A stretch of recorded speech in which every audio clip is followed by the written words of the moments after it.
What is going on, investors? Hopefully you guys are doing well out there. That is right. It is Friday, and it is time for the FAANG Stock Recap Show, where every Friday we bring you all the major news of the week and the technicals from the FAANG stocks plus Microsoft and Tesla. And there is a lot of news this week. And I think the technical segment of the show is also very important because we broke through some areas of support with some of these stocks. Are we pulling into areas where we buy the dip on these? Are we locking in some profits on these? Or are we just turning off the news and all the clutter that is out there and all the noise and just letting our investment runs? We'll talk about that from a technical perspective. Now, I have to apologize. My voice is a little hoarse. I've got a little bit of a runny nose. I've tested positive for the virus we're all trying to avoid. All things being considered, things are very good over here, and I'm feeling fine, and I should be fine in a couple of days. Kick things off like we always do with Facebook. Start of the week at $340, end of the week at about $331 per share. This was really interesting. Facebook is halting their project to build its own VR and AR operating system, sticking instead to Android. They had over 300 employees working on this project, and they decided to just scrap it. I don't necessarily think this is great news if you're Meta that is transitioning to this AR, VR, and you're going to be the company that leads the way here, but you can't even build your own operating system for that, instead sticking to an open source version of Google's Android. We'll see where this ends up. It obviously could help them keep things moving, keep the development moving, and keep things a little bit more open, since there's a lot of platforms already running on Android and can be ported over to Android. So it might be that for development purposes, it's better that Facebook doesn't develop their own operating system, which is its own version of code. But to me, this just shows me a little bit of chink in the armor before we've even really taken off when it comes to Meta. Google and Facebook were fined by France data protection watchdog over cookie consent violations. Not cookies that you eat, but cookies on web browsers that track your movement. But as we dive into here, Google was fined $170 million, which is like $170 for most of us, and Facebook was fined about $68 million, which is not a lot of money for them. Moving on to Apple, start of the week at 180, did break a key technical level. We'll talk about that when we get to that segment. End of the week at about $172 per share. Now, earlier in the week, when we were up over $180 per share, Apple did hit a $3 trillion market cap, currently sitting at about $2.87 trillion. Apple CEO, which is Tim Cook, received, just $100 million. That's it. He received $100 million in compensation in 2021. I'll let you decide if he deserves that amount of money. Apple is seeing improvement in its post-holiday iPhone supply. So if you've tried to buy an iPhone, I'm recording this on a brand new Mac. It took like over 30 days for it to come. They are seeing that the MacBook Pros, the lead times on those are starting to shrink a little bit. Like I said, I had to wait about a month on mine. It's looking like 3 to 5 days for certain iPhones. But as that contracts, that should help the company push forward those sales into this quarter. I think this quarter actually is already ended for the most part when Apple reports. And so what we're likely to see when these companies report earnings, I think it's February 2nd, February 3rd, when most of these companies are going to report, they'll probably talk broadly about how we had this amount in sales, but we could have had even more if the supply chain didn't interrupt some of the deliveries into that quarter. Now, Apple's iPhone demand is still strong. This is according to Wedbush, and they see their services business worth $1.5 trillion. Well, considering the whole company's worth $2.8 trillion, the fact that just the services business is worth $1.5 trillion,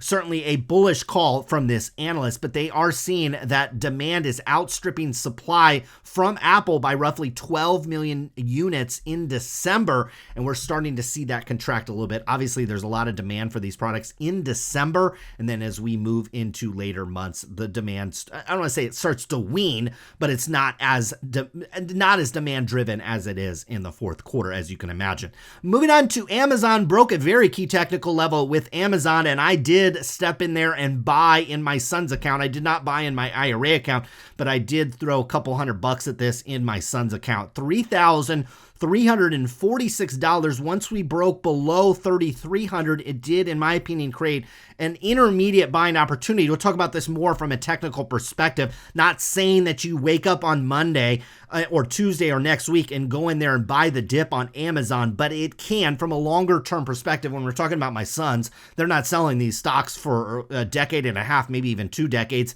So I think it can create a buying opportunity in the shorter term. Amazon ended the week at $3,250 per share. Now, Amazon sells a 150 millionth Fire TV device, and it sets auto integration deals. Now, the Fire TV, I don't think is necessarily that big. I don't think it's hitting Amazon. It hits Amazon on a revenue. It's not hitting them on a profit. My guess is they basically give these devices. It's almost like a Roku. When we look at Roku's financials, they give the Roku away almost for free, break even. I think they lost money on it last quarter. My guess is Amazon's doing that as well to lock you into the Prime ecosystem and the streaming video content that they have on there. Now, this auto integration deal, this was really interesting, especially people that are super bullish on Rivian, which doesn't include myself, but they started an auto integration deal with Ford Motor, which I don't think is necessarily surprising, but this Stellantis company, which makes delivery vans among other vehicles, well, they're starting to develop software for the in-car entertainment system. And obviously, we think of Tesla, we think of even Apple to a certain degree, but Google, we think of all these companies, certainly from a chip perspective as well, NVIDIA from an automobile perspective, but Amazon is really making a play for that. And obviously they have a significant investment in Rivian, which we'll talk about here. Now, Amazon technology is set to power millions of Stellantis vehicles. That's basically the previous press release. But it just slipped it in at the bottom. And so I brought up another article that explains this a little bit better. But part of the agreement is a separate agreement where Amazon will be the first commercial customer for Stellantis' new Ram ProMaster battery electric vehicle launching in 2023. So Rivian investors are like, wait, I thought you were my girlfriend. And now Amazon is cheating on them with another. And this is a really interesting thing for investors. And so I get a lot of comments on my videos. Oh, Amazon's partnered with me. Amazon's partnered with this company. It's not always the best thing. And we'll see a lawsuit here in another press release when we get to the Google news, where these companies partner with other companies and then they steal their IP. Google literally lost a court case this week because they stole IP from somebody that they actually partner with. Not saying that's going to happen here, but Rivian shares plunge after Amazon agrees to significant EV van deal with Stellantis. Now, this is interesting because with Rivian, Amazon has the right to their first delivery vans, and no other company has the right to those. So Rivian has to deliver those vans to Amazon, and Amazon has a first right to refusal to those vans. Now, Amazon has signed another deal with a different van maker, and this is on the heels a little bit. We saw some news from Rivian. They did some testing, initial testing on their vans, and they're seeing that they have very little range, like less than 200 miles. And if you're running the air conditioner and running different electronic systems, navigation inside the van, well, it goes down even further from there. So it will be a race. It won't be guaranteed that Rivian delivers these vans and becomes a significant partner with Amazon. I actually think other companies are certainly going to be in that race for Amazon's electric vehicles. Moving on to NVIDIA, started the week at 305, definitely broke down from a technical perspective when you see that big of a drop, down over 4% in a week. End of the week at about $272 per share. Advanced Micro Devices, which is AMD, another chip maker. While we don't cover them regularly here on the FAANG Stock Recap Show, I love AMD. I've got a very significant position in AMD as well, and they look to challenge NVIDIA with new graphics card chips. They came out with a new 6 nanometer RX 6000S GPU starting at $199. These chips are a little bit slimmer than their previous versions of the RX 6000s, and they weigh less than 4.5 pounds. We should see these GPUs heading into computers and laptops heading into the first quarter of this year. And I've already seen some testing on these, and they look absolutely fantastic. If you're a PC person, if you're into the computers, these graphics cards look absolutely, and these GPUs look absolutely fantastic.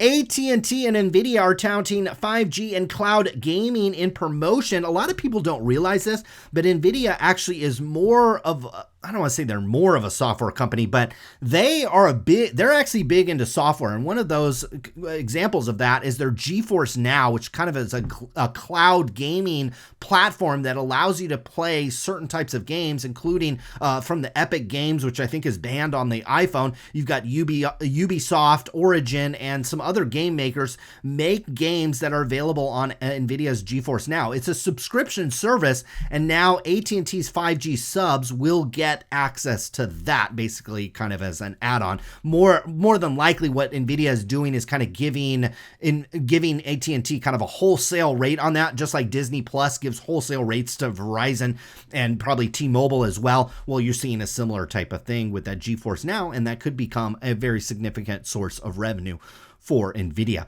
Moving on to Google, started the week at 2,907, and yeah, we're down at the bottom of a range here. So we love this from a technical perspective.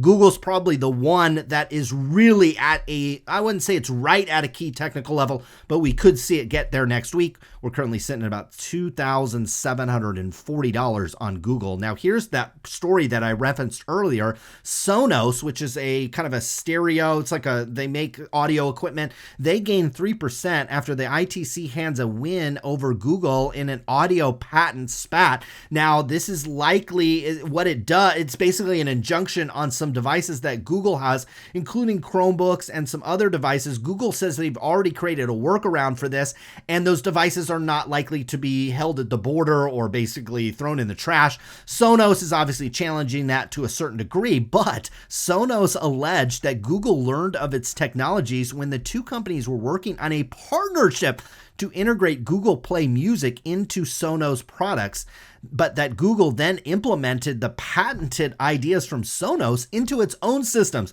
So when you see Amazon, when you see Apple, when you see these companies partner with somebody, don't just think that's great for the little company. Okay, these big, gigantic companies are in business for themselves, number one, and they're in business for their shareholders, number two, okay? And everything else comes after that, and there's all kinds of dirty tricks that these companies play. Now, Rumble, which is a SPAC offering, and it gained after social media mentions and a deal with YouTuber Matt Kors, who I'm not familiar with. I'm assuming he's pretty popular. So Rumble is coming public via SPAC. There's also another SPAC called Digital World Acquisition. This is directly led by former President Trump and former, I think, either congressman or I think congressman out here in California, in fact, Devin Nunes. So he's going to be the CEO of this company. This is, so these are two different companies, but Digital World Acquisition signed a partnership with Rumble.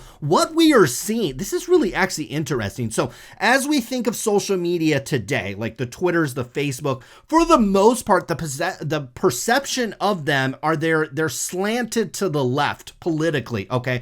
And that and look, I'm not saying whether or not this is true or not. I'll let you to decide that. But there's the perception that they, maybe are more quick to ban conservatives. They're more quick to remove content that conservatives typically support, maybe like gun rights and maybe other types of things with the health situation that we have going on. And so we're seeing an emergence of Rumble, which it looks like they're trying to target the conservative audience. And obviously President Trump's Digital World Acquisition obviously is going to be targeting more conservative users of those platforms.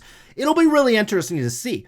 I'm not saying that Twitter's going to die and Facebook's going to die. I don't think anybody's going to say that. But when we look at this market, we see that, man, like Fox News, you look at their ratings, and they're fantastic, especially compared to, from a cable news perspective, they're unbelievably better than CNN, MSNBC, basically across the board in every time slot. So there is a market here, and we'll see if advertisers follow, and my guess is they will. Now, I'm not saying this is the death to YouTube or Twitter or Facebook, but an alternative might be very, very, very interesting, at least from an investment and just kind of a market perspective. perspective. Now, Rumble's SPAC, staying on that topic. Now, Rumble is a video platform similar to YouTube. I've never used it myself or looked at it, but look, it looks like they're gaining some momentum here after Senator Rand Paul says he's quitting YouTube and switching to Rumble. So we are likely to see in this heated political environment that's likely going to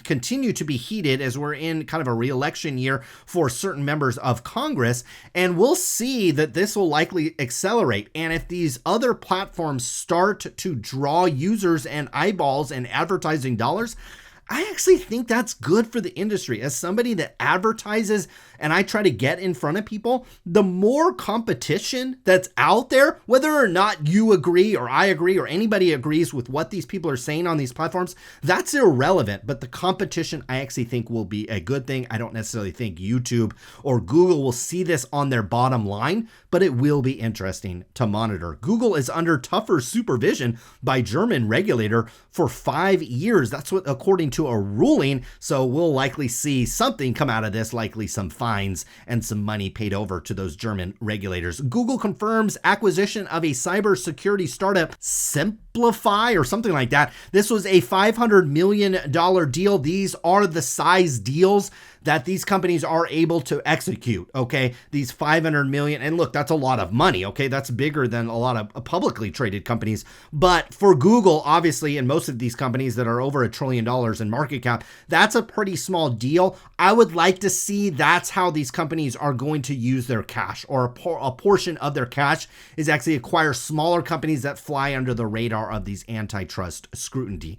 Moving on to Microsoft, this one broke technical range as well. Started the week at about $336 per share, end of the week at about $314 per share. Qualcomm and Microsoft to launch custom chips for its Gen X glasses. We're going to see a lot of this. I see a lot of rumors this week that Apple is likely to set to release their goggles, AR/VR goggles, likely towards the end of this year. We'll see a lot of movement in this space. I don't necessarily think we're going to see a lot of impact on these companies' bottom lines or their top lines. We've got, these are such gigantic companies, but when it comes to Qualcomm, a chip company that we don't discuss probably enough here on the channel, but that Snapdragon chip that they're making is absolutely fantastic, and Qualcomm stock has performed pretty nicely over the last 6 months or so. It actually broke up into a technical range and it is held up there. I think if you're building a chip portfolio, I know here on the FAANG Stock Recap Show, we talk almost exclusively about NVIDIA, but you got AMD, you've got Intel, you've got Qualcomm, and you've got several others there that I think you could build a nice little portfolio around. You don't necessarily have to pick winners or losers. That's another thing where you can find like an ETF that has kind of a, not necessarily equal weighting, but a high weighting in the top 4 or 5 chip makers. That's another way to play it if you don't want to pick the individual stocks. Moving on to Tesla, start of the week at 1,156, broke. This was really interesting from a technical perspective.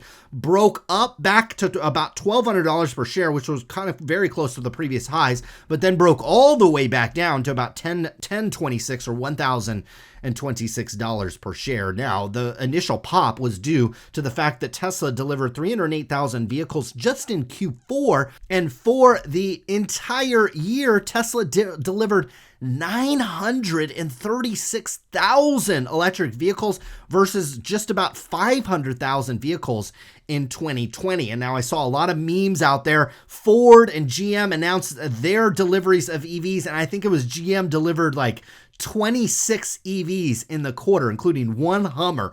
It just shows you how far and away this company is in terms of not only producing the electric vehicles, more importantly, delivering them and getting them out on the road. Now, speaking of new products, actually from Tesla, is Tesla Mega Chargers arrive at Frito-Lay facility ahead of January semi delivery. So they're expected to get these semis, and we'll talk about it from a Pepsi perspective. This is literally right up the road for me, so I might go check this out. This is in Modesto, California, and this is a Frito-Lay facility that is getting their first set of mega chargers. These are going to charge the big semi trucks that it looks like are actually coming on the road like right now. The first 15 Tesla semi units to be delivered to PepsiCo by the end of January. This is actually really exciting, and because for a couple of reasons. Number one, this is a completely new product. This is a very expensive product. So even when you're only talking about 15 units or so, well, look, that's a significant amount of revenue, especially if you can grow this to 150 or 250 units.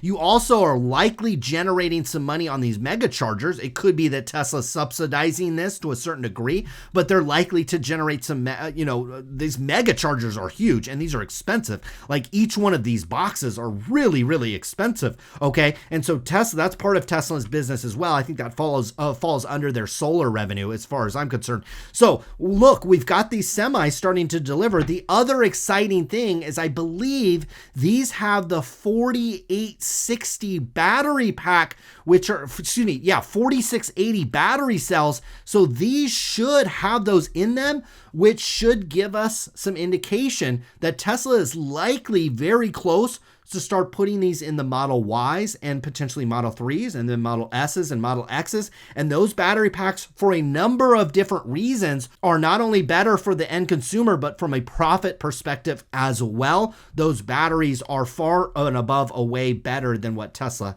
has in their cars. Now, not that their cars are that bad right now, but this new battery technology is exciting. And the fact that they're starting to deliver these semi-trucks that have those battery cells in it likely means we're going to see those in the vehicles in the near future. Moving on to the technical segment of the show, starting with Facebook. Not a lot going on with Facebook. We're still in the middle of a range here between, on the low end, about $300 per share. On the high end, we've hit our head several times on about $350 per share. Nothing really to see here from a technical perspective. Now, I have this longer term blue trend line in here. And look, until you get back down, like if we were to get there next week, I'd be down at about 316, maybe 315 on the stock. Wouldn't really be concerned. Even if we break through this trend line and we get down here to about $300 per share, I would not be concerned with Facebook breaking trend and really the overall market, to be quite frankly with you, unless we got below 300. So a couple ways you can look at it. Everybody watching this video is in a little bit different situation, okay? The ages range depending on, where you are in terms of your retirement, where you are with this money that you have invested in Facebook. I tell you what, if you don't want to lose your principal, you're close to retirement, or you're one of these young people, you're trying to start things up, you didn't get into this early, maybe you got in here at 240, 250 on this stock, you don't have huge gains, you want to make sure you lock in some profit. Well, right here at 301, 302, maybe even a little higher than that, 305, 307, that is where, if you want to lock in your profits and just be sure, okay, that's a spot. Okay, it also can be a buying opportunity. Okay, I know that as confusing as that sounds, but as you pull back into these areas, it can be a buying opportunity because you figure this level could be an area of support. But if you feel like the entire markets are just starting to pull back, well, this can turn, you break 300 and then you're coming down much lower, probably back into the 270s, 250s with Facebook. And so we're going to be monitoring that closely with all these stocks. But right now with Facebook, I wouldn't be concerned from a technical level. It's just kind of hanging out in the middle of a range. And look, all-time highs are back up here at about 380. Okay, we're only like $40 or $50 away from the all-time highs. Stocks go up and they come down. Okay, it's really breaking these key technical levels that we really watch for. And right now, Facebook has not broken a key technical level. Now, moving on to Apple. So Apple's trading up here at 172. In the post-market, I see it's down here at about 170. Depending on where you want to drop in this lower end of support, we're kind of hovering right in this range. Okay, so I would actually expect Apple stock to either hover right here or break lower. I mean, look, I hate to get on here and say it's either going to go lower, it's going to go higher, or it's going to go the same. But those are kind of your options right now. If you want to lock in profits at Apple, right here is not that bad. If you do get a bounce next week, the stock market starts to rally a little bit. Well, look, up here, you've got some resistance in the 180s, maybe a little higher than that at 182. that's where I'd be a seller. Okay, so if you get a bounce, you could sell it up in this range. I don't mind that. Now, on the bullish side, you're looking for a break above 183, but with interest rate, macro environment, we also got earnings with all these companies as well. In terms of Apple, we're looking at February 3rd, it looks like, on those earnings. And so, look, I think this again, from a technical perspective, just kind of hovering in the bottom of a range. And we're looking for this to break below 170, 168, 169. You break below that, it brings in some areas down probably south of 165 on that one. And that could be something that we're monitoring very closely heading into next week. Now, what did break a short-term technical level? So we've identified with Amazon. So we created a low, a higher set of lows, another higher set of lows, and then we're just hanging out there, and it broke from a technical perspective. Now, what you could do is just drop this down here. Could technically still be an uptrend, but I'm going to take that out. We're hanging out here at 32.51. I think this one has a high, I wouldn't say high probability, but this one has a high probability of testing another area that we have down here at about 31.70. And we've said it on the show many times, anything south of about 3,200 on this one can create a buying opportunity, because I will zoom out. Notice that our range stops. Okay, it doesn't stop here at 3,100. It more technically stops down here at right around $3,000 per share. But from a longer term perspective, I don't try to, I don't try to pick pennies. I start buying when it gets into the zone. And right now, Amazon is kind of in that zone where if you want to add to your portfolio, add to some shares, we're kind of at the bottom or middle end of a range. I don't mind that. If the markets continue to head lower, well, look, you've got some buying opportunities much lower on this one, down to about $3,000 per share. On the very, very, very bear case, you've got a level here at about 2,900 if you want to lock in your profits for Amazon. You don't want to lose your principal. You don't want to lose your profits. Well, a stop loss or thinking about selling down here at 2,900 can be something you think about.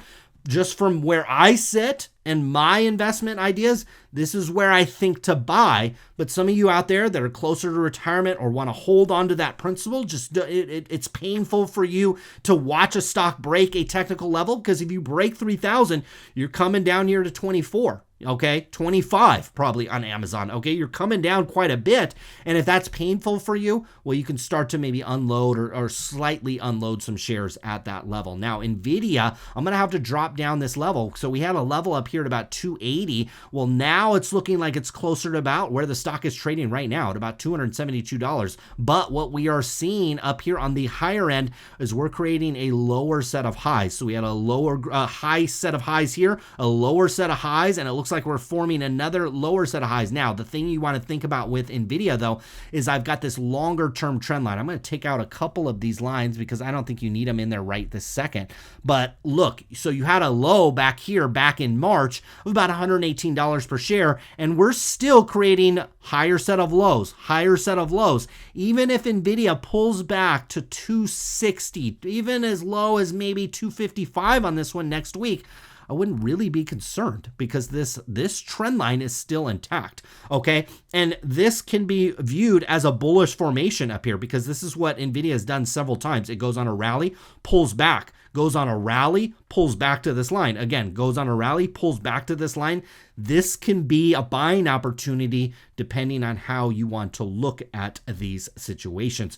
Moving on to Google, this one also looks like it's pulling into an area where if you want to buy this one, you can. Okay, we talked about for months and months and months, Google was on this massive uptrend. This is this line here, this blue line. Then we broke it back here in September. We actually broke, and then we've been going sideways ever since then. The sideways consolidation ends at about $2,690 per share, and it's the top end of the range, which has bumped its head on several times, up here at about $3,000 per share. So the fact that the bottom end of the range is $2,690 and we're sitting at $2,740 on this one, it can create a buying opportunity. You come down here to $2,690. This is where you can nibble on some shares, in my opinion. Now, I say nibble because if you do break $2,690 on this one, look out below. We've got a tiny little gap here. I would actually highly anticipate this one getting into the 2560s, maybe even $2,500 per share. You do that, and I think that can absolutely create a buying opportunity. But if you want to lock in profits, you're close to retirement, you're worried about the market, well, here's your level right here, 2690. You would not want to see Google go below that. It goes below that all of a sudden instead of support. And again, this line can be drawn in a number of different ways. I tend to shout out round numbers. This could be down here at 2680. You could come all the way down here at 2650 even on this line, okay? And quite frankly, the fact that these companies are still in massive upward trend lines, I wouldn't be quick to exit out of these unless you bought. I mean, if you bought up here at the top, look, you were late to the move, okay? And you bought at the top, okay? But if you bought this one a long time ago and you just don't want to lose your profits, I wouldn't be so quick to get out of these names, okay? I even think you could drop this down all the way down here at about 2,600, okay? And so we're way above it. We're still $140 above that level. Again, this should act as an area of support, but again,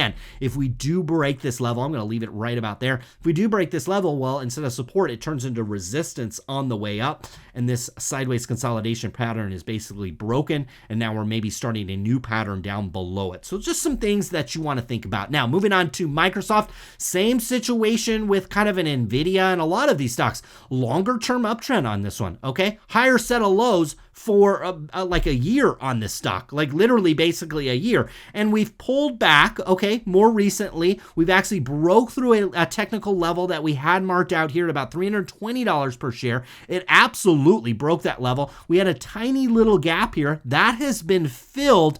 I like Microsoft if you like this trend line, okay? This long-term trend line has been in play since April of 2020. I mean, we're almost going on 2 years of this upward trend line. That means even if Microsoft sometime next week pulls back to the $305 level, I wouldn't be concerned one bit. Even if we pull all the way back to like $300 per share, I really wouldn't be concerned this one, okay? But if you do want to lock in profits, you're monitoring this $300 level very, very closely. That was the previous areas of highs that once we broke above them, we got all the way up into here into the 350s. So if we break the 300 level, well, we're coming down probably pretty quickly. In fact, the entire market is likely to head down if all these stocks, if this turns out to be a top and these long-term trend lines start to break, well, the market, everything is going to pull down.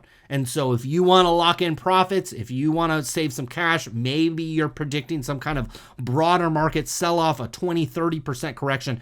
Well, those are some areas where you can think about. Now, Tesla, same thing, okay? We've got basically a 2-year trend line on this one. This thing tends to really overdo it to the upside. So I would expect Tesla, if it were to have a major pullback, it would majorly pull it back to the downside. Now, some good things technically is we talked about how there was a lower set of highs, but then boom, those delivery numbers hit. So that basically took that out, but we are still kind of in a little bit of a topping pattern here. It kind of looks like that to a certain degree, but we held this 1026 level, which again is right where I have this trend line drawn in here. And are these drawn in here perfectly? Are they drawn in here super accurately? Well, they're close enough. Okay, so even if Tesla sometime next week, again, our previous set of highs, we're down here at about $870 per share. Even if this one to really break through this trend line, which we have done more recently back in December, I still wouldn't be too concerned. Okay,